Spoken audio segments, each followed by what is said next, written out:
Hello everyone, कैसे हैं आप सब लोग। आई होप आप लोग अपने घरों पे सेफ होंगे। आज हम बात करेंगे जो ये सीरीज हम लोगों ने इस बार स्टार्ट करी थी, जिसमें आप लोगों को जनवरी से मैंने शुरू करा था। हर महीने के कंपाइल्ड करंट अफेयर्स आप लोगों तक मैं यहाँ पे पहुंचा रहा हूँ। आज बात करेंगे नवंबर महीने के इंपॉर्टेंट करंट अफेयर्स के बारे में। जो लोग भी इस चैनल पे नए हैं, इस चैनल को सब्सक्राइब कर सकते हैं। आप लोग जो मर्जी एग्जाम दे दीजिए, वहां पे आपको एक टॉपिक जो है वो देखने को मिलता है, जो है आपके करंट अफेयर्स। तो आज हम लोग बिल्कुल डिटेल में इस पे बात करने वाले हैं। और यहाँ पे जो एक महीने के 400-500 करंट अफेयर्स में सबसे इंपॉर्टेंट 60-70 एमसीक्यूज जो पेपर में पूछे जाते हैं, उसको हम लोग यहाँ पे डिस्कस करते हैं। तो शुरू करते हैं आज की क्लास को। वीडियो शुरू करने से पहले ही आप इस सेशन को लाइक कर दीजिएगा और अपने फ्रेंड्स तक ये वीडियो शेयर कर दीजिएगा, ताकि उन तक भी ये चीज़ पहुंच जा सके। इसके अलावा अगर आप लोग हमारे साथ तैयारी करना चाहते हैं, जैसे रिसेंटली अगर आप जम्मू कश्मीर से हैं, तो फाइनेंस अकाउंट असिस्टेंट की पोस्ट जो है वो एडवर्टाइज करी है, जिसपे कंप्लीट कोर्स ट्रिपल एस पे शुरू हो चुका है डेली बेसिस पे। इस तरीके से एक शेड्यूल जो है वो आप लोगों को मिल जाता है, जिसमें आपकी अभी 5 कंपोनेंट्स को शुरू करा गया है। बाकी 3 कंपोनेंट्स को भी हम लोग बहुत जल्दी शुरू करेंगे और कोशिश करेंगे कि आप लोगों को उसके बाद टेस्ट सीरीज पे हम लोग यहाँ पे ले आए। तो अगर आप लोग ज्वाइन करना चाहते हैं, तो आप लोग हमारी ऐप को डाउनलोड कर सकते हैं, या अगर किसी को कोई क्वेरी है तो इस नंबर पे आप हमें व्हाट्सएप कर सकते हैं। तो चलिए बात करते हैं नवंबर महीने के इंपॉर्टेंट करंट अफेयर्स के बारे में। सबसे पहले अगर मैं बात करूं, रिसेंटली पॉल भैया, ठीक है, पॉल भैया जो है दुनिया के ओल्डेस्ट प्रेसिडेंट जो हैं वो बने हैं। अब ये कई बार इंटरनेशनल अपॉइंटमेंट्स पे क्वेश्चन जो है वो पेपर में पूछा जाता है। जम्मू कश्मीर की बात करूं तो हाई कोर्ट के एग्जाम में पूछे गए हैं लगातार 2 बार अपॉइंटमेंट्स पे क्वेश्चन। तो दुनिया के ओल्डेस्ट प्रेसिडेंट, ये अपने आप में ही एक उपलब्धि है। और 92 की एज में ये प्रेसिडेंट बने हैं किस कंट्री के?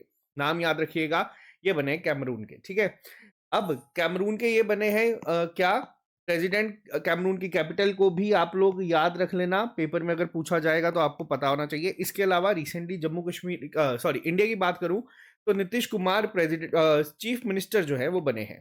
ठीक है, Nitish Kumar recently 10th time Bihar के सीएम बने हैं। और पेपर में इस तरीके के क्वेश्चन ना पूछे जाते हैं कि सबसे ज्यादा देर तक कौन है जो सीएम रहे हैं इंडिया में। ठीक है, बहुत सारे बच्चे कंफ्यूज हो जाएंगे नीतीश कुमार के साथ, तो याद रखना ये नीतीश कुमार बेशक 10वीं बार सीएम बने हैं, लेकिन सबसे ज्यादा देर तक सीएम कौन रहे हैं इंडिया में, वो है पवन कुमार चामलिंग। ठीक है, ये कहाँ से बिलोंग करते थे? ये सिक्किम से थे। लगभग अराउंड 24-25 ईयर्स तक ये सीएम रहे हैं। तो लॉन्गेस्ट सर्विंग सीएम कौन है? वो है पवन कुमार चामलिंग, याद रखिएगा। और नीतीश कुमार रिसेंटली बने हैं, तो ये न्यूज में काफी ज्यादा था कि 10वीं बार सीएम बने हैं, तो ये कंफ्यूजन क्रिएट कर सकता है क्वेश्चन। ठीक है, क्लियर है यहां तक? नेक्स्ट क्वेश्चन पे आते हैं। अभी रिसेंटली मैनुअल फेडरिक जो है इनका निधन हो गया। ये कौन से स्पोर्ट से एसोसिएटेड थे? देखो यहाँ पे याद रखना, ऑब्ituaries पे भी क्वेश्चन पूछे जाते हैं। मैनुअल फेडरिक जो है ये गोलकीपर थे किसके? हॉकी टीम के, इंडियन हॉकी टीम के गोलकीपर थे। कौन सी हॉकी टीम? जिन्होंने ब्रॉन्ज मेडल जीता था कब? म्यूनिक ओलंपिक्स में। ठीक है, ये कब हुए थे म्यूनिक ओलंपिक्स? ये 1972 के थे, और इनको टाइगर के नाम से भी जाना जाता था। ठीक है, ये चीज याद रखिएगा। और बहुत फेमस गोलकीपर थे ये अपने टाइम पे, और इनका जो है रिसेंटली निधन हुआ है। नाम याद रखिएगा, मैनुअल फ्रेडरिक। किस स्पोर्ट से एसोसिएटेड है? ये हॉकी से एसोसिएटेड थे। ठीक है, नेक्स्ट पे आते हैं। साहित्य अकादमी ने रिसेंटली पहली बार एक हिंदी ट्रांसलेशन करी है एक लिथुनियन नॉवल की। उसका क्या नाम था? देखो, जो हिंदी एडिशन आया है उसका नाम है अंतिम दिन। ठीक है, अब आप लोग यहां से गेस कर सकते हैं। जो हिंदी एडिशन है वो है अंतिम दिन। तो इसको अगर आप ट्रांसलेट करोगे तो वो था आपका लास्ट डे नॉवल, जिसको करा है किसके द्वारा लिखा गया है? ये लिखा गया था जोरोस्लावास मेलनिकास के द्वारा। ठीक है, नाम याद रखना जरूरी नहीं है, बट आप ये याद रख लेना, पेपर में अलग अलग तरीके से पूछा जाएगा, क्योंकि पहली बार ये एक लिथुनियन नॉवल है जिसको ट्रांसलेट करा गया था हिंदी में। क्लियर है? नेक्स्ट पे आते हैं। अभी recently ICC women cricket world cup किसके द्वारा जीता गया? तो ये इस बार जीता गया पहली बार इंडियन वुमेन टीम के द्वारा। किसको इन्होंने हराया था? इन्होंने साउथ अफ्रीका को हराया था। और आपको बता दूं, इंडियन वुमेन टीम की अगर बात की जाए तो ये पहली बार ऐसी उपलब्धि है जो इन्होंने जीता है। इसका फाइनल कहां पे खेला गया था? इसका फाइनल नवी मुंबई में खेला गया था, जो कि इंडिया में है। ठीक है, याद रखिएगा किसके द्वारा जीता गया है? इंडिया के द्वारा ये जीता गया है। बहुत इंपॉर्टेंट ये क्वेश्चन बनने वाला है। और हराया किसको है? साउथ अफ्रीका को इन्होंने फाइनल में हराया था। नेक्स्ट पे आते हैं।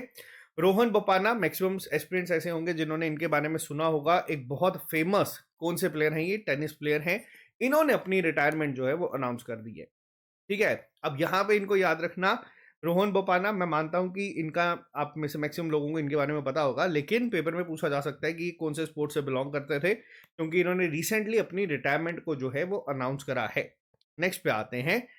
इंडिया ने ऑफिशियली सीज कर दिया है अपना ऑपरेशंस अयानी एयरबेस से। ठीक है, अब ये किस कंट्री में है? अब मैं आपको यहाँ पे थोड़ा सा बता दूं, अयानी एयरबेस जो है ये आपका तजाकिस्तान में है। तजाकिस्तान, अगर मैं आपको रफली मैप के अकॉर्डिंग बताऊं, ठीक है, जैसे ये आपका इंडिया है, यहाँ पे आपका पाकिस्तान है, यहाँ पे आपका अफगानिस्तान है, और यहाँ पे कहीं पे आपका थोड़ा बिल्कुल अफगानिस्तान के पास ही क्या है, आपका तजाकिस्तान आता है। अब ये जो है हार्डली 20 किलोमीटर दूर था अफगानिस्तान से। अफगानिस्तान वखान कॉरिडोर जो है वहां से हार्डली 20 किलोमीटर की दूरी पे था अयानी एयरबेस, और ये इंडिया ऑपरेट करता था, जिसको अब ऑपरेशंस को जो है वो सीज कर दिया गया है।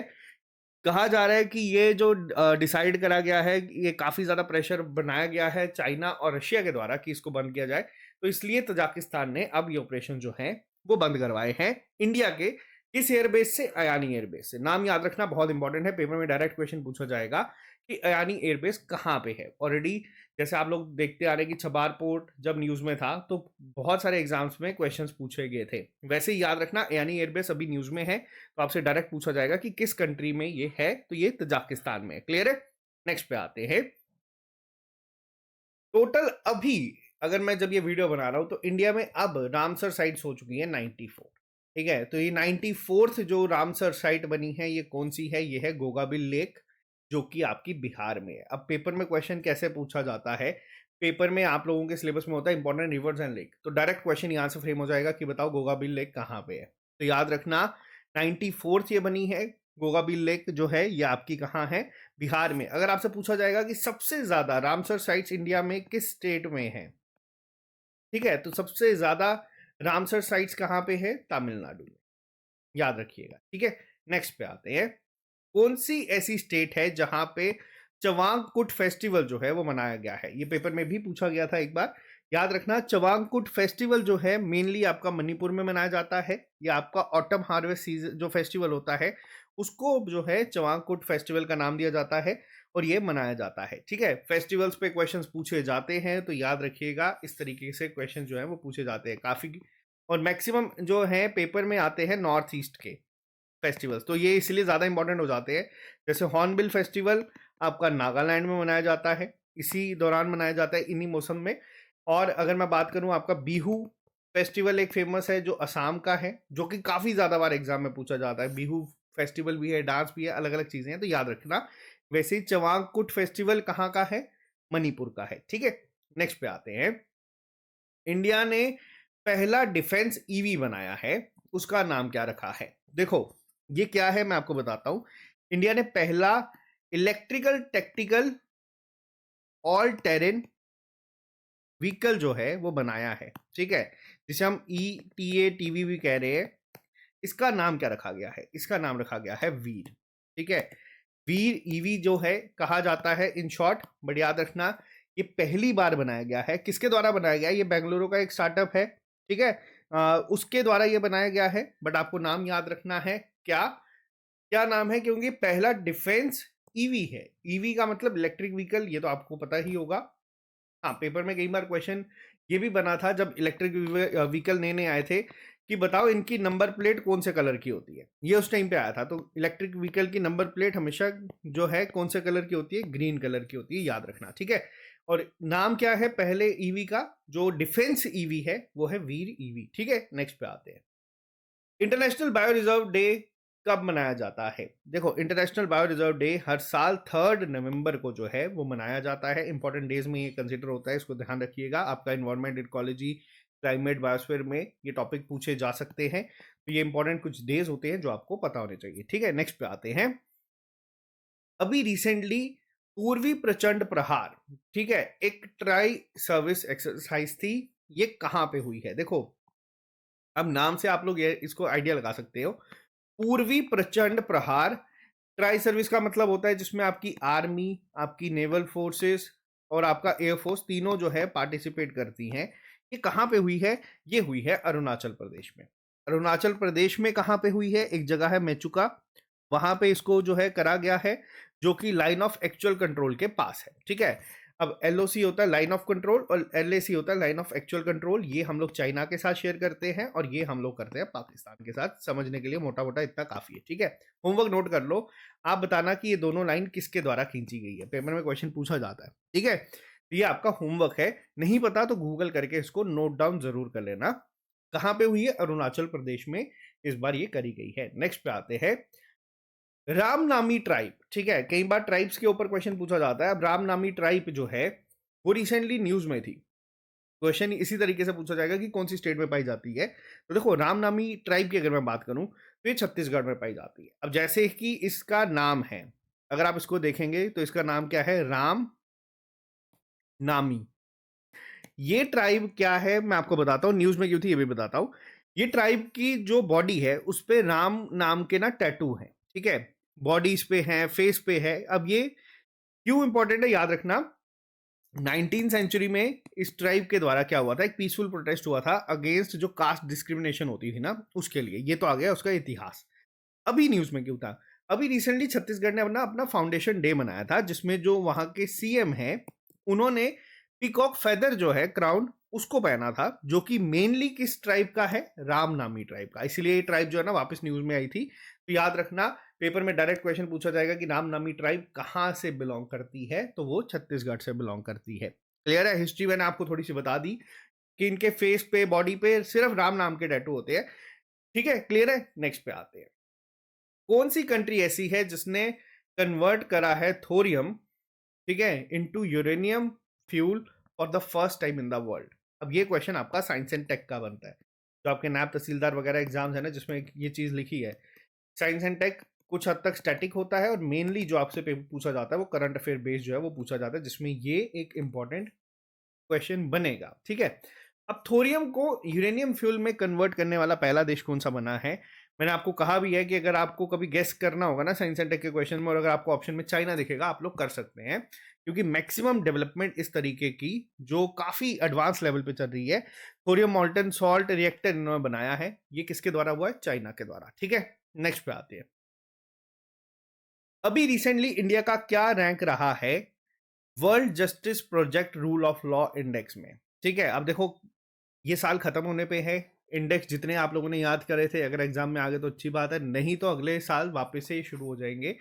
अगर मैं बात करूं इंडिया का रैंक क्या रहा है world justice project rule of law में इंडेक्स में, तो वो रहा है 86। ठीक है, याद रखिएगा।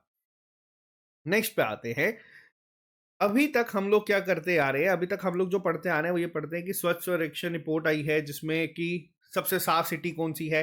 और पिछले कई सालों से, जब से मैंने पढ़ना और पढ़ाना शुरू करा है, इंदौर ही मेरे को दिखती आ रही है। तो ये तो आप देखो एक ऐसा क्वेश्चन हो गया है जो सबको पता है। ठीक है, लेकिन इस बार एक इंडेक्स जारी किया गया था, जिसमें इन्होंने क्या किया है, अनक्लीन सिटी इन इंडिया को रैंकिंग दी है। ओवर 1 मिलियन पॉपुलेशन की अगर मैं बात करूं तो सबसे अनक्लीन सिटी कौन सी है, तो वो है मदुराई। अब ये नाम आपको याद रखना है, पेपर में पूछा जा सकता है। और ये टॉप कर रही है डर्टीएस्ट सिटी में। कोई उपलब्धि नहीं है, बट याद रखना, पेपर में अगर साफ पूछा जाएगा तो वो तो सब बच्चों को पता ही है, एक की इंदौर ही होती है। बट अगर अनक्लीन पूछा जाएगा या डर्टीएस्ट पूछा जाएगा तो वो मदुराई है। क्लियर है? नेक्स्ट पे आते हैं, नागार्जुन सागर सिरिसलम टाइगर रिजर्व कहाँ पे है? देखो, ये स्टैटिक फॉर्म में क्वेश्चन पूछा है, लेकिन इसके पीछे की कहानी जो है वो थोड़ी सी अलग है, आपको याद रखना है। आंध्र प्रदेश ने डिसाइड करा है, वैसे तो आपको आंसर मैंने बता दिया कि आंध्र प्रदेश में है। आंध्र प्रदेश ने डिसाइड करा है कि जो अगला टाइगर सेंसस होगा वो आपका कहाँ होगा? नागा अर्जुन सागर सिरसलम टाइगर रिजर्व में। ठीक है, पहला पॉइंट, इनके फॉरेस्ट डिपार्टमेंट ने ये चीज कही है, और पेपर में डायरेक्ट क्वेश्चन फिर इसी तरीके से पूछा जाता है। स्टैटिक की फॉर्म में जो आपको क्वेश्चन देखते हैं ना कि नेशनल पार्क्स, लेक्स, वो बेसिकली करंट अफेयर्स में होते हैं, तभी आपसे एग्जाम में स्टैटिक फॉर्म में पूछे जाते हैं। इतना याद रखना। ठीक है, अब अगर मैं बात करूं यहाँ पे नागार्जुन सागर सिरसलम टाइगर रिजर्व की ही, इसी में आप लोगों का Rajiv Gandhi wildlife sanctuary जो है वो भी यहीं पे आ जाता है। ठीक है, गुंडला ब्रह्म स्वर्णम वाइल्ड लाइफ सेंचुरी भी आपका यहीं पे आ जाता है। तो अगर कल को पेपर में इन दोनों से क्वेश्चन पूछा जाएगा कि ये दोनों कहाँ पे है, तो ये दोनों भी आपके आंध्र प्रदेश में ही है, याद रखना। ठीक है, नेक्स्ट पे आते हैं, रिसेंटली ट्वेल्थ सीजन जो हुआ है प्रो कबड्डी लीग का, ये किसके द्वारा जीता गया है? ट्वेल्थ सीजन था, किसके द्वारा जीता गया है? ये जीता गया है दबंग दिल्ली के द्वारा। ठीक है, स्पोर्ट्स में क्वेश्चन ये बन सकता है। नेक्स्ट पे आते हैं। Dada Saheb Phalke international award film festival awards जो हैं वो दिए गए हैं। बेस्ट एक्टर का अवार्ड किसे दिया गया है? तो याद रखना, इस बार बेस्ट एक्टर का अवार्ड जो है वो कार्तिक आर्यन को दिया गया है। कार्तिक आर्यन की मूवी आई थी चंदू चैंपियन, जिसके लिए इन्हें इस अवार्ड से सम्मानित किया गया है। ठीक है, इसके बाद अगर मैं बात करूं बेस्ट एक्ट्रेस का अवार्ड किसको दिया है, तो यहाँ पे आप लोग देख सकते हैं कृति सेनन को दिया गया है, जो इनकी मूवी आई थी तेरी बातों में ऐसा उलझा जिया। और अगर मैं बात करूं बेस्ट मूवी की, तो वो मिला है स्त्री 2 को। ठीक है, अब ये चीजें याद रखना। और 3 अवार्ड्स आए हैं मेनली जो हम लोगों ने डिस्कस करे थे। एक था फिल्म फेयर, एक थे नेशनल अवार्ड्स, और एक आते हैं दादा साहब फाल्के अवार्ड। तो ये तीनों हो सके तो एक ही पेज में ना लिख लो अपने एंड पे नोट्स बना के, ताकि याद रहे। ठीक है, नेक्स्ट पे आते हैं। कौन सा ऐसा इंडियन बैंक है जिसने अपना नाम बदल के इंफ्रास्ट्रक्चर डेवलपमेंट बैंक कर दिया है? ठीक है, अब किस बैंक ने अपना नाम चेंज किया है? तो ये किया गया है NABFID के द्वारा। अब NABFID है क्या? ये है national bank for financing infrastructure and development. अब इसका नाम जो है वो हो चुका है इंफ्रास्ट्रक्चर डेवलपमेंट बैंक। कल को अगर पूछा जाएगा तो आपको बस इतना आइडिया होना चाहिए कि किस बैंक ने अपना नाम जो है वो चेंज करा है। नेक्स्ट पे आते हैं। One of the most important question याद रखना, प्रोजेक्ट चीता आप लोगों ने पहले भी पढ़ा होगा। प्रोजेक्ट चीता क्या था? जब हम लोगों ने चीता जो है वो लाए थे किस पार्क में? कूनो नेशनल पार्क में। कहाँ पे है? मध्य प्रदेश में। ठीक है, बहुत बार पेपर में क्वेश्चन पूछा गया था कि कूनो नेशनल पार्क कहाँ पे है, इंक्लूडिंग JKSSB। अब रिसेंटली क्या हो रहा है, 8 और चीता जो हैं उनको लेके आया जा रहा है इंडिया में। दिसंबर महीने में इनको लेके आया जाएगा। ये कौन सी कंट्री से आ रहे हैं? याद रखना, ये आ रहे हैं बोत्सवाना से। बहुत इंपॉर्टेंट ये क्वेश्चन बन जाता है, इसको याद रखिएगा। ठीक है, बहुत मोस्ट इंपॉर्टेंट क्वेश्चन ये है और इसको आपको पता होना चाहिए। ठीक है, नेक्स्ट पे आते हैं। Government of India is launching a year-long celebration in 2025. Marks how many years since the creation of Vande Mataram? देखो, वंदे मातरम पे एक प्रॉपर डिबेट भी हुई है रिसेंटली लोकसभा में। अब कितने साल हुए हैं वंदे मातरम को? तो ये हुए हैं 150 साल। कब बनाया गया था? ये बनाया गया था नवंबर 7, 1875 में। ठीक है, ये डेट भी याद रख लेना। अब वंदे मातरम किसके द्वारा लिखा गया था, ये नाम भी आपको पता होना चाहिए। पेपर में क्वेश्चन, ये क्वेश्चन बहुत बार ऑलरेडी बन चुके हैं। बंकिम चंद्र चटर्जी के द्वारा ये लिखा गया था 1875 में। ठीक है, इनके अलावा एक और गाना है जो कि बहुत फेमस है, सारे जहां से अच्छा। ये किसके द्वारा लिखा गया था? ये लिखा गया था मोहम्मद इकबाल के जी के द्वारा। ठीक है, और इन्हें अल्मा इकबाल भी कहा जाता है। पेपर में JKSSB ने दोनों क्वेश्चंस पूछे हैं, तो दोनों आपको पता होना चाहिए। ठीक है, क्लियर है? नेक्स्ट पे आते हैं। कौन सी कंट्री ऐसी बनी है जो पहली ऑफिशियली बन चुकी है जो कि कैशलेस कंट्री बन गई है? मतलब अब वहां पे ना, जैसे हम लोग 500 रुपए के नोट, 200 100 रुपए के नोट लेके चलते हैं, अब वहां पे जो करेंसी है वो अब कैशलेस हो चुकी है। मतलब वहां पे आप लोग कार्ड लेके चल सकते हैं, फोन के साथ पेमेंट कर सकते हैं। कैश अब वहां पे कंप्लीटली खत्म हो चुका है, एक तरीके से आप इसको समझ सकते हैं। तो कौन सी कंट्री है जो ये बनी है और ये दुनिया की पहली बनी है? तो वो है स्वीडन। ठीक है, स्वीडन जो है वो पहली ऐसी कंट्री है जिसको जो कैशलेस हो गई है। नेक्स्ट पे आते हैं। Who develop the new technology next car 19 for cancer treatment? देखो, नेक्स्ट कार जो है याद रखना कि किसके द्वारा किया गया है, बहुत इंपॉर्टेंट है, ये है इंडिया के द्वारा। ठीक है, अब ये इम्यूनो एक्ट जो है वो इसको बना रहा है। बट याद रखना, बहुत इंपॉर्टेंट है ये question, exam point of view से भी बहुत इंपॉर्टेंट है, क्योंकि ये नई एक ऐसी टेक्नोलॉजी है जिसपे काम किया जा रहा है। और किसके द्वारा किया जा रहा है? ये इंडिया के द्वारा किया जा रहा है। ठीक है, नेक्स्ट पे आते हैं। सन कैचर प्रोजेक्ट जो है वो लॉन्च किया गया है किसके द्वारा? काफी इंपॉर्टेंट है, साइंस एंड टेक की कैटेगरी में ये काफी इंपॉर्टेंट क्वेश्चन बनेगा, याद रखना। अब जो ये प्रोजेक्ट है सन कैचर, ठीक है, बेसिकली इनका मेन टारगेट क्या है? जो फ्यूचर AI कंप्यूटिंग होगी ना, वो सोलर एनर्जी से होगी और स्पेस से होने की कोशिश की जा रही है using satellite as data centers. तभी इसका जो नाम है वो है प्रोजेक्ट सन कैचर। इसका है ये है गूगल का, ये गूगल का प्रोजेक्ट है। काफी इंपॉर्टेंट है, याद रखना, पेपर में क्वेश्चन जरूर बनेगा कि किसके द्वारा ये लॉन्च किया गया है, to test AI data centers in space. Clear है? नेक्स्ट पे आते हैं। रिसेंटली बलि यात्रा फेस्टिवल जो है वो मनाया जाता है किस स्टेट में? ठीक है, अब बलि यात्रा क्या है, कहाँ का फेस्टिवल है? ये ओडिशा का एक फेमस फेस्टिवल है, जो इनका एंशियंट मैरीटाइम ट्रेड होता था ना, किस रिवर पे होता था वो भी याद रख लेना। रिवर का नाम क्या है? महानदी। ठीक है, पेपर में डायरेक्ट क्वेश्चन पूछा जाएगा कि महानदी रिवर कहाँ पे है, तो ओडिशा में है। और ये फेस्टिवल उसी एंशियंट जो इनका मैरीटाइम ट्रेड होता था अलग अलग कंट्रीज के साथ, उसको ध्यान में रखते हुए ये मनाया जाता है हर साल, बलि यात्रा फेस्टिवल। क्लियर है? अब यहाँ पे बलि का मतलब वो नहीं है कि किसी की बलि देना। बाली एक जगह है, ठीक है, आप लोगों ने देखा होगा। ये सब ट्रेड अलग अलग जगहों में होती थी, तो ये बाली यात्रा है बेसिकली। ठीक है, तो इसको याद रखना। नेक्स्ट पे आते हैं। नेशनल लीगल सर्विस डे कब मनाया जाता है इंडिया में हर साल? तो देखो, नेशनल लीगल सर्विस डे कब मनाया जाता है? ये मनाया जाता है 9 नवंबर को। ठीक है, नेक्स्ट पे आते हैं। क्रिसमस आइलैंड, अब नाम देख के आप लोगों को लगेगा कि ये क्या है। देखो, ये रिसेंटली न्यूज में था। अब ये किस ओशन में आपको देखने को मिलेगा? अब सबसे पहले चीज आपको बता दूं, ये मिलेगा आपको इंडियन ओशन। ठीक है, अब ये क्रिसमस आइलैंड क्या है? ऐसा नहीं है कि कोई क्रिसमस की पार्टी है जो आपकी यहाँ पे होने वाली है। क्रिसमस आइलैंड बेसिकली गूगल के द्वारा ही, याद रखना, गूगल के द्वारा ही इन्होंने डिसाइड करा है कि एक large artificial intelligence data centre जो है वो बनाएंगे कहाँ पे? क्रिसमस आइलैंड में, जो कि इंडियन ओशन में। अब देखो, हो क्या रहा है, गूगल ही क्या कर रहा है, स्पेस में जा रहा है। अब याद रखने के लिए, किस प्रोजेक्ट के साथ? सन कैचर।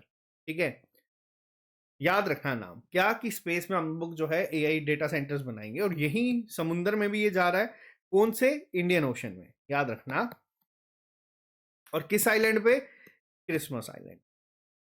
दोनों कौन कर रहा है? दोनों गूगल कर रहा है। तो बस इतना आपको पता होना चाहिए। क्लियर है?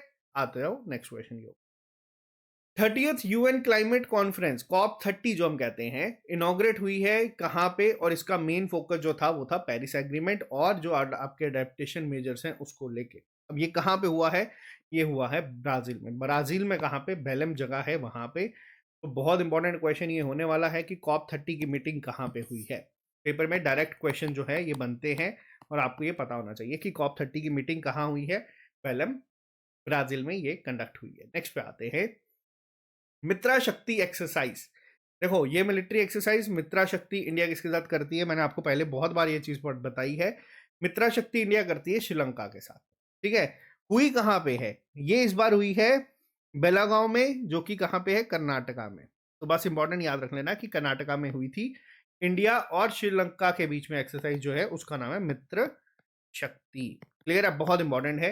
मिलिट्री एक्सरसाइजेस पे क्वेश्चंस बहुत बार पेपर में बनते हैं। नेक्स्ट पे आते हैं। रिसेंटली कौन सी ऐसी स्टेट है जो कि पहली ऐसी बनी है इंडिया में जो लॉन्च करने वाली है एक large scale genome sequencing project, जिसके ऊपर मेन फोकस होगा ट्राइबल कम्युनिटीज के ऊपर? अब ये किसके द्वारा किया जा रहा है? तो ये किया जा रहा है गुजरात के द्वारा। सिंपल, इसको आप बस इतना याद रखना। नेक्स्ट क्वेश्चन पे चलते हैं। नेक्स्ट क्वेश्चन में बात करें तो ये सबसे इंपॉर्टेंट क्वेश्चन है इस पूरे करंट अफेयर्स का। रिसेंटली बुकर प्राइज से किसे सम्मानित करा गया है? देखो, बुकर प्राइज बहुत बड़ा प्राइज होता है। किसको मिला है? ये मिला है डेविड जो सेजले हैं उन्हें। किस चीज के लिए मिला है? कौन सी नॉवल के लिए मिला है? तो जो इनकी नॉवल थी फ्लैश, उसके लिए ये मिला है इन्हें यहाँ पे ये अवार्ड। तो नाम याद रखिएगा, पेपर में डायरेक्ट क्वेश्चन जो है पूछा जा सकता है कि बुकर प्राइज 2025 का किसे मिला है। नाम याद रखिएगा। नेक्स्ट पे आते हैं। नॉन ग्राम फेस्ट कहाँ पे होता है? कहाँ पे मनाया जाता है? देखो मैं आपको बताऊं, तो जो नॉन ग्राम फेस्ट है वो बेसिकली जो खासी हिल्स आती है आपकी मेघालय में, वहां पे मनाया जाता है। ठीक है, बस आपको इतना याद रखना है, मेघालय में ये सेलिब्रेट होता है। मैंने आपको बताया ना, नॉर्थ ईस्ट के जितने भी फेस्टिवल्स हैं वो एग्जाम पॉइंट ऑफ व्यू से स्टैटिक जीके की फॉर्मेट में सबसे ज्यादा इंपॉर्टेंट बनते हैं। नेक्स्ट पे आते हैं। कौन सी ऐसी Indian which state has become the first India to implement the amended Bharat net scheme? देखो, भारत नेट स्कीम सबसे पहले क्या है आपको ये पता होना चाहिए। भारत नेट स्कीम जो थी उसका मेन टारगेट था कि इंटरनेट और ब्रॉडबैंड सर्विसेज जो हैं वो एक्सटेंड की जाए हर एक गांव में, विलेज में, ताकि देखो अलग अलग तरीके से ये चीज जो है न्यूज में थी। अब क्या है, स्कीम के तहत पंजाब जो है इसको पूरी तरीके से इम्प्लीमेंट कर चुका है, ठीक है। अब पंजाब के जो बॉर्डर एरियाज है वो भी सारे इसके अंडर मॉनिटरिंग के में जो है वो आ चुके हैं। 24 घंटे उस पर सर्विलेंस रखी जा सकती है। तो ये एक स्कीम जो है, ये काफ़ी फायदे हैं स्कीम के, जो कि ब्रॉडबैंड कनेक्टिविटी जो है वो प्रोवाइड करती है ग्राम पंचायत को, जो आपके हाउस होल्ड है, इंस्टीट्यूशंस है, हर एक चीज़ को ये किया जाता है, ताकि ई गवर्नेंस जो है रूरल एरियाज में प्रॉपर तरीके से हो जा सके। और कौन है पहला जो कर चुका है इसको इम्प्लीमेंट, वो है पंजाब, ठीक है, याद रखिएगा। नेक्स्ट पे आते हैं जी। जैसे मैंने आपको भी बताया ना, COP30 कहाँ पे हुआ, ब्राजील, ठीक है। अब आप कह रहे हो कि सर COP32 की बात हो रही है, तो देखो ये बहुत इंपॉर्टेंट है, पेपर में ना ये पूछा जाता है कि 2027 की कहाँ पे होगी और 2026 की कहाँ पे होगी, ठीक है। आपको तीनों पता होने चाहिए। COP30 ब्राजील में हुआ, याद रखना। COP31 कहाँ पे होगा, COP31 देखो पहले जो था, दो लोग कंपीट कर रहे थे, ऑस्ट्रेलिया और टर्की। तो देखो यहाँ पे बता दूं, टर्की जो है अब इसको ले चुका है। तो COP31 अब आपकी टर्की में होगी। और COP32 कहाँ पे होगी, तो COP32 आपकी इथियोपिया में होगी, ठीक है। तो अब ये तीनों आपको याद रखने, ठीक है, क्लियर है।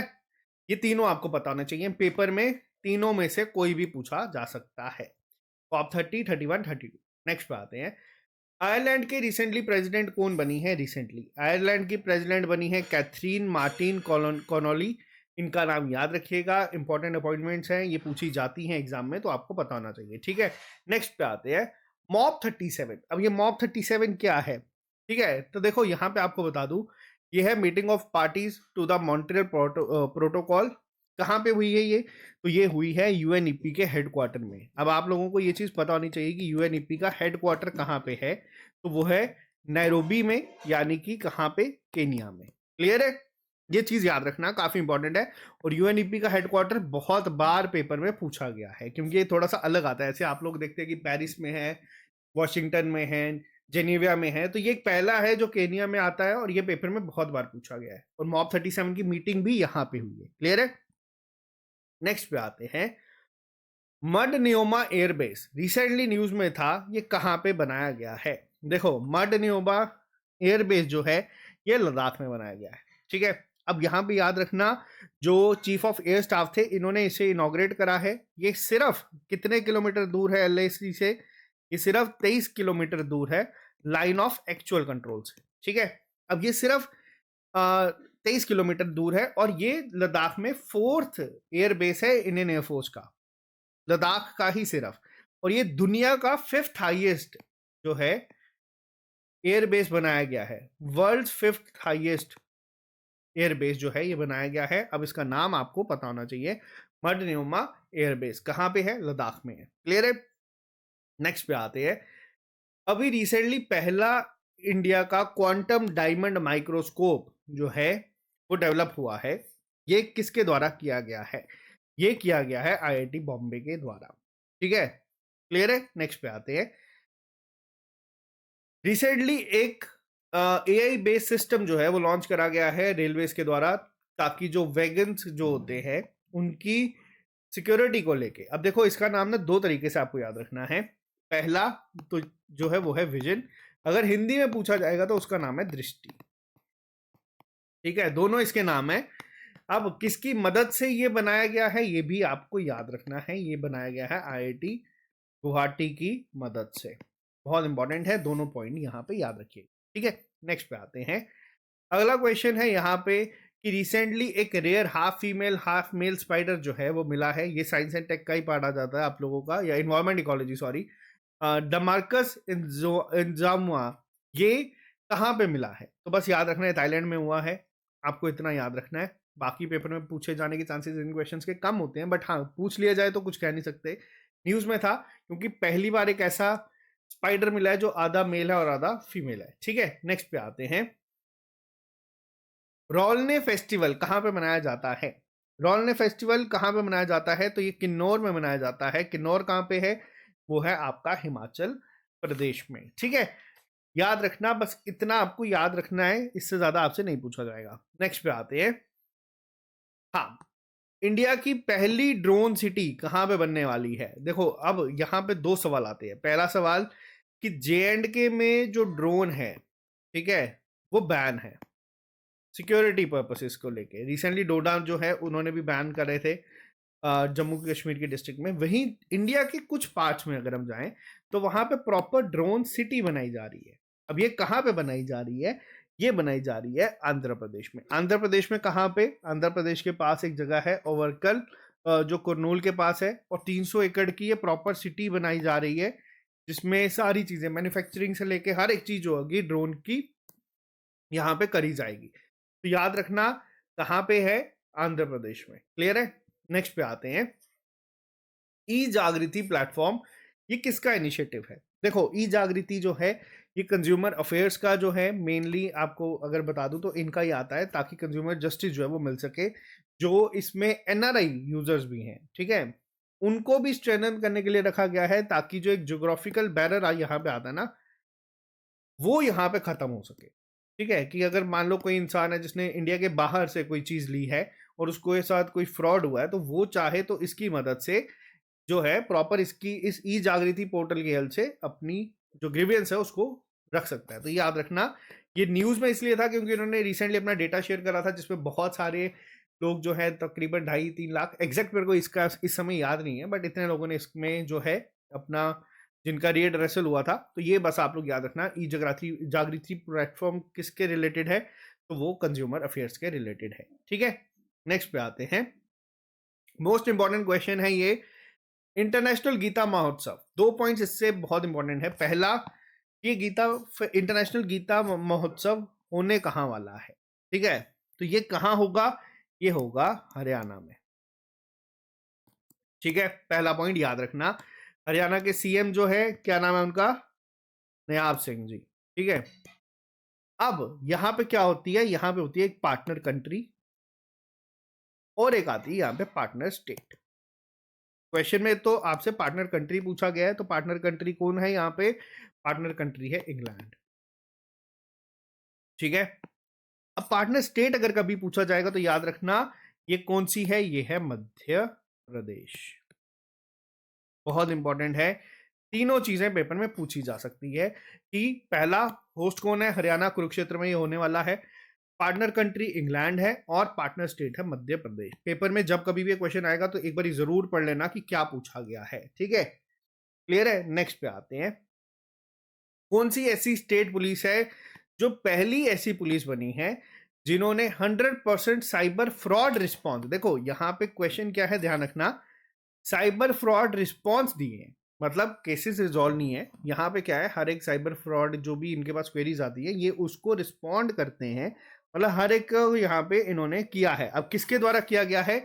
ये किया है गोवा ने। इनका जो नेशनल हेल्पलाइन नंबर है सभी का वैसे यही है, याद रख लेना, साइबर क्राइम को लेके, तो वो है 1930। जो अगर मान लेते यहाँ पे मिस्ड कॉल्स भी आई हैं, ठीक है, जिसको अटेंड नहीं कर पाए इन्होंने, उनको भी बैक कॉल करके रीएड्रेस करा है। तो यहाँ पे ये क्वेश्चन याद रखना, पहली ऐसी पुलिस कौन सी बनी है जिसने 100% साइबर फ्रॉड रिस्पॉन्स दिया है? वो है आपकी गोवा। क्लियर है? नेक्स्ट पे आते हैं, क्वेश्चन नंबर 46 पे।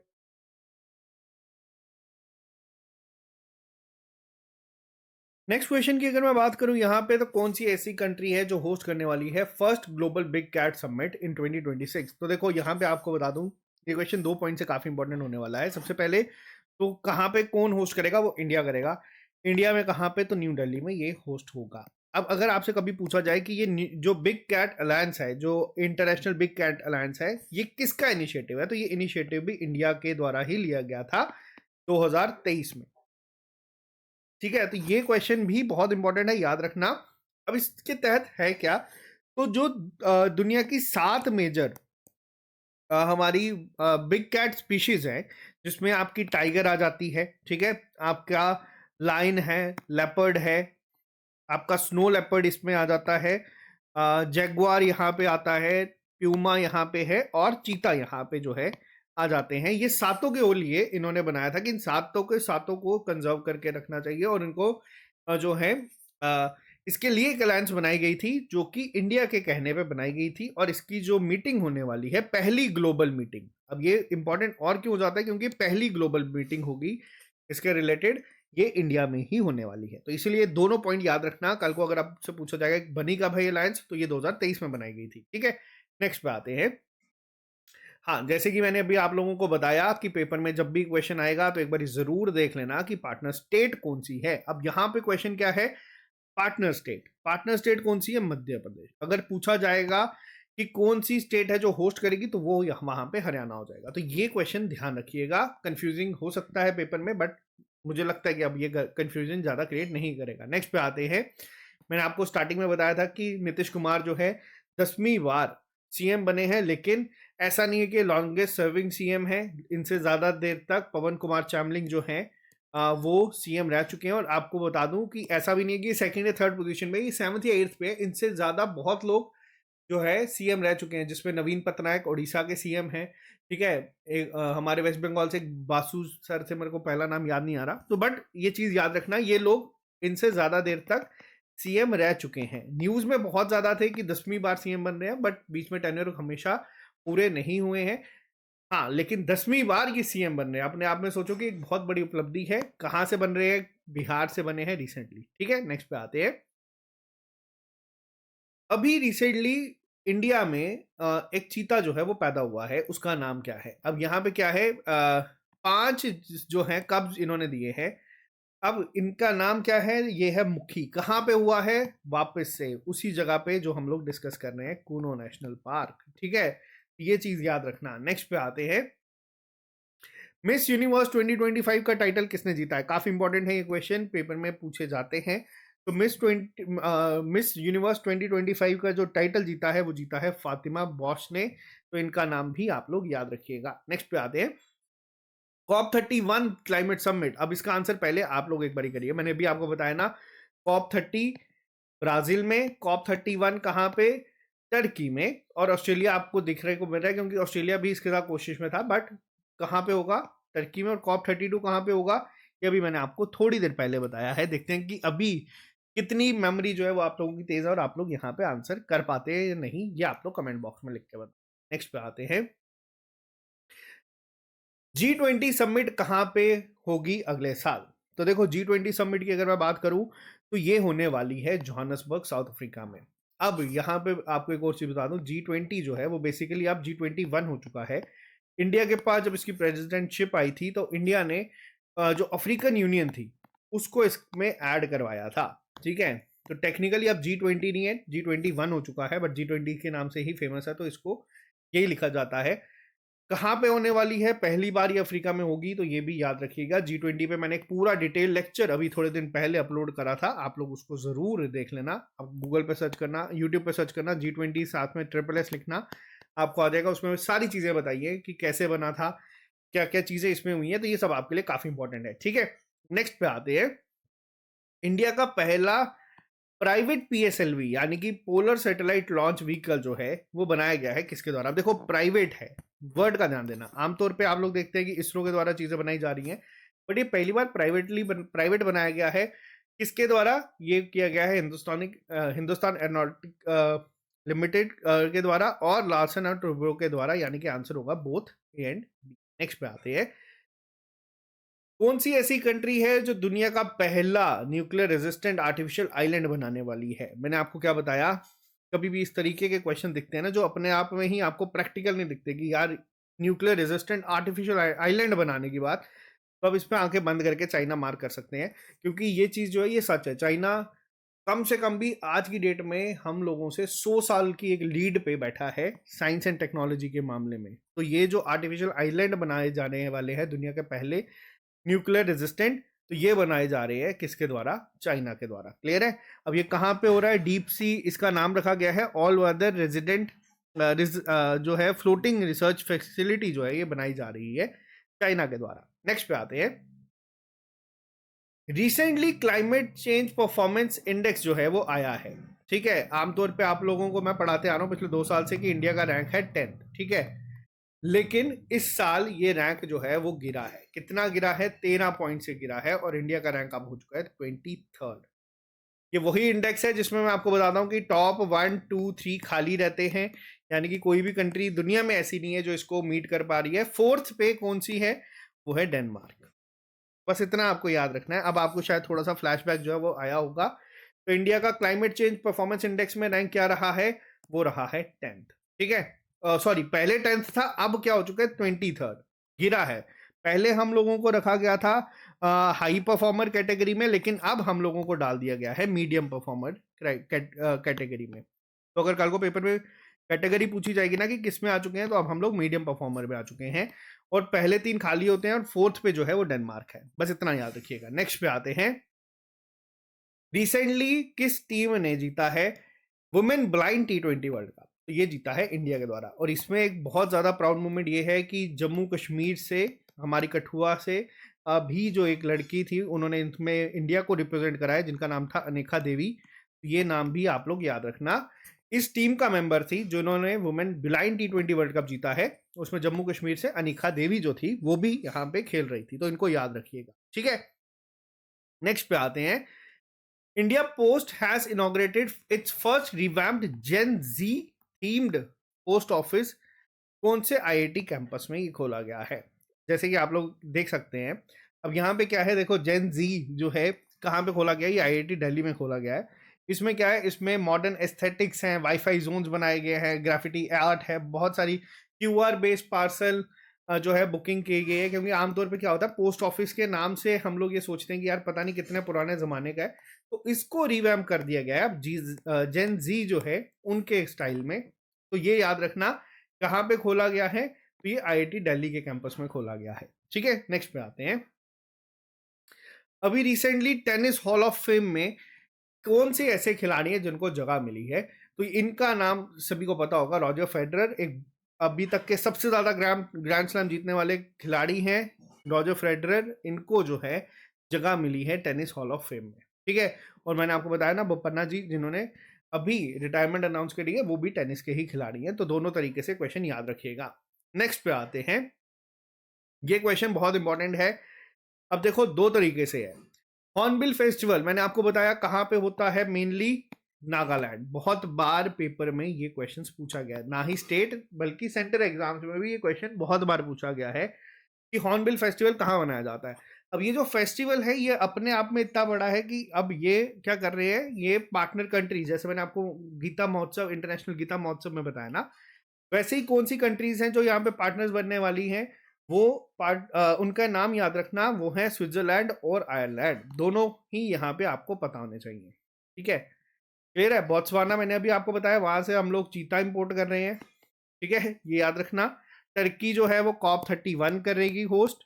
इथोपिया जो है, अभी रिसेंटली मैंने आपको बताया, बताओ किस चीज के लिए मैंने इथोपिया को आंसर बताया था। देखते हैं कितना याद रख पा रहे हो आप लोग। नामीबिया से हमने पहले मंगाए थे। तो ये कुछ चीजें ऐसी हैं जो आपको ना ऑप्शन देख के अपने आप स्ट्राइक कर देनी चाहिए। तो कौन है जो होने वाली है? स्विट्जरलैंड और आयरलैंड। ठीक है, नेक्स्ट पे आते हैं। बहुत फेमस क्वेश्चन ये बनेगा और बहुत इंपॉर्टेंट है, और आज आप लोग चाहे तो इनका नाम नोट कर सकते हैं। अगर हम लोग ओलंपिक्स 2028 की वीडियो बनाएंगे, तब मैं ये वीडियो आप लोगों के लिए ना क्लिप काट के लाऊंगा। ओलंपिक्स 2028 में ना इंडिया के लिए मेडल जीतने वाले खिलाड़ी बनेंगे, ये हैं लक्ष्य सेन। इस बार ओलंपिक्स 2024 में ये 4th पोजीशन पे रहे थे। बहुत यंग है, बट जिस हिसाब से ये इंप्रूवमेंट दिखा रहे हैं वो आप लोग देख सकते हैं। रिसेंटली ये मेन सिंगल टाइटल जीते हैं ऑस्ट्रेलियन ओपन का। याद रखिएगा लक्ष्य सेन नाम, और याद रखना, अभी तक हम लोग करंट अफेयर पढ़ाते हैं, ये आपको फ्यूचर अफेयर्स में पहले बता रहा हूँ।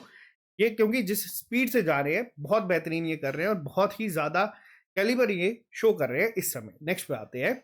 नेक्स्ट क्वेश्चन की अगर मैं बात करूं, क्वेश्चन नंबर 61 के ऊपर, रिसेंटली हमारे जो चीफ जस्टिस हैं वो कौन अपॉइंट हुए हैं? 53rd। अब यहाँ पे सीक्वेंस भी याद रख लेना। 53rd जो है ये बने हैं जस्टिस सूर्यकांत।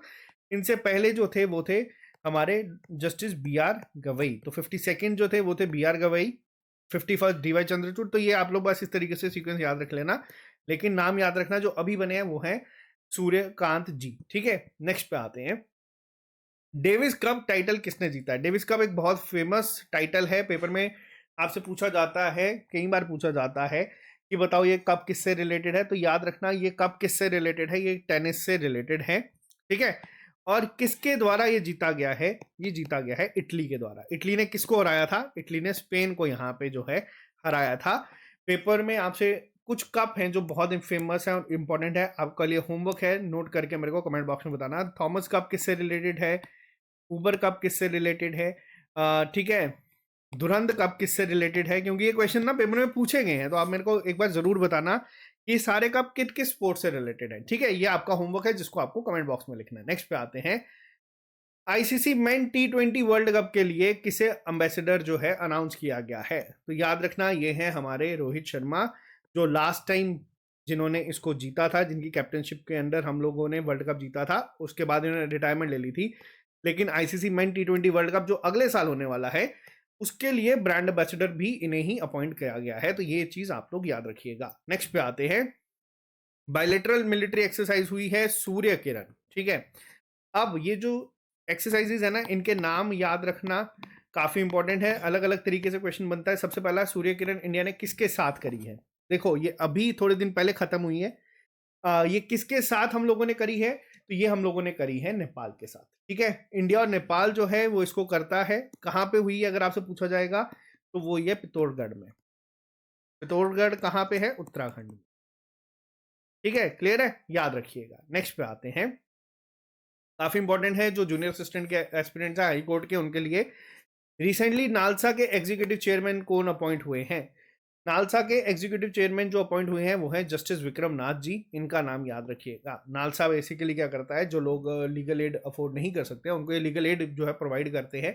बस इतना आप लोग याद रखना है, इस पर भी डिटेल लेक्चर मैंने बनाए हुए हैं। नेक्स्ट पे आते हैं, वुमेन कबड्डी वर्ल्ड कप किसके द्वारा जीता गया है? देखो ये जो गेम्स हैं ये आप लोग गेस भी कर सकते हो, ये इंडिया के द्वारा जीते गए हैं, क्योंकि इंडिया इसमें काफी आगे है, तो ये आप लोगों को याद रखना है। नेक्स्ट पे आते हैं, हाँ, कॉमनवेल्थ गेम्स के जो राइट हैं ये किसको मिले हैं?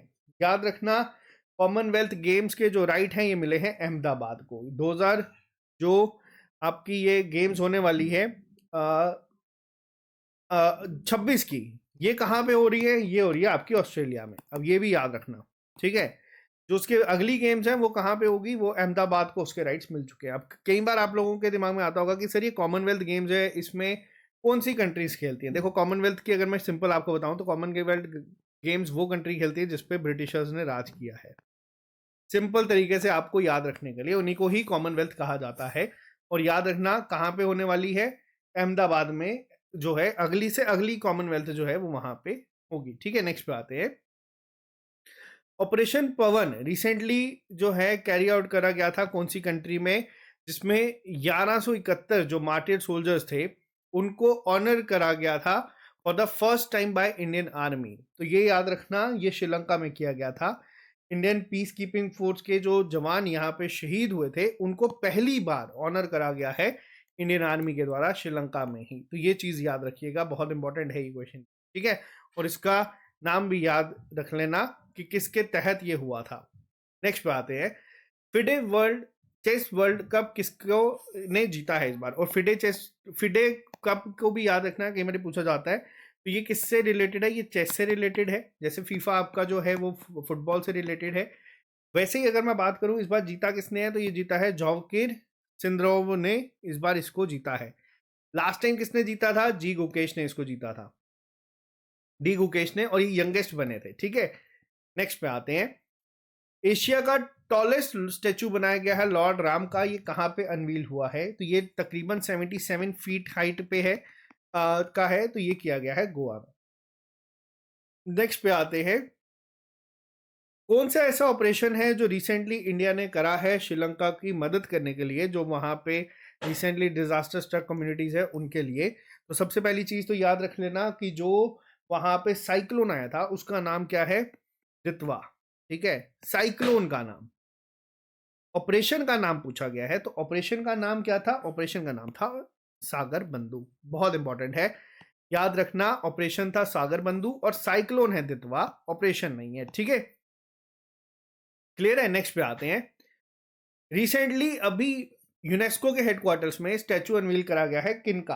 तो पहला क्वेश्चन तो यहाँ पे ये पूछा जा सकता है कि यूनेस्को का हेडक्वार्टर है कहाँ पे? तो ये है पेरिस में। और किसका स्टैचू जो है वो अनवील करा गया है? वो किया गया है doctor B are Ambedkar ji का। ठीक है, तो ये चीज़ याद रखना, ये इंडियन कॉन्स्टिट्यूशन के आर्किटेक्ट भी इनको कहा जाता है, तो ये चीज़ आप लोगों को पता होनी चाहिए। नेक्स्ट बात है, मांगसिर बागवाल फेस्टिवल कहाँ पे मनाया जाता है? मांगसिर बागवाल फेस्टिवल हर साल उत्तराखंड में मनाया जाता है, इसको याद रखिएगा। ठीक है, ये पोस्ट दिवाली फोक फेस्टिवल एक जो होता है वो मनाया जाता है। रिसेंटली एनिमल हस्बेंड्री की जो रिपोर्ट आई है, और क्या रैंक है अब इंडिया का मिल्क प्रोडक्शन में दुनिया में, तो ये चीज बहुत इंपॉर्टेंट है। इंडिया का जो रैंक है वो है फर्स्ट, यानी कि इंडिया दुनिया का सबसे ज्यादा मिल्क प्रोड्यूसर है। अब यहाँ पे क्वेश्चन हमारे JND के पॉइंट ऑफ व्यू से भी बनता है, जिसमें आपसे पूछा जाता है आनंद ऑफ कश्मीर कौन है। ठीक है, देखो आनंद ऑफ कश्मीर मैक्सिमम बुक्स में, वेबसाइट्स में आपको देखने को मिलता है पुलवामा।